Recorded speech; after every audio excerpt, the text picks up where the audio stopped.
Bagaimana itu sekolah rakyat?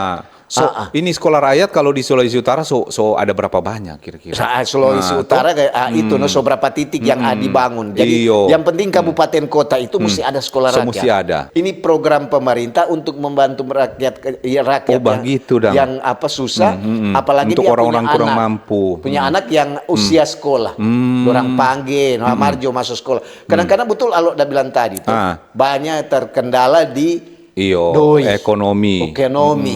Berarti ini sekolah rakyat ini berarti memang luar biasa di program ini, Kang. Bukan main dong mau tampung anak-anak toh, mau sadia dong seragam, belum dong tempat tinggal asrama, belum mau kasih makan. Ada kasih makan juga, mau kasih belajar pada orang. Berarti kalau misalnya rupa ada pengusaha begitu sukses, kong dong mau suka bantu boleh berarti, Kang. Boleh berarti itu dia DP supaya ada bantuan-bantuan juga, atau memang pemerintah atur DP anggaran. Sekarang tuh sekolah rakyat itu pemerintah membantu untuk masyarakat yang susah miskin, yang DP anak-anak ada DP umur usia sekolah nyelak sekolah.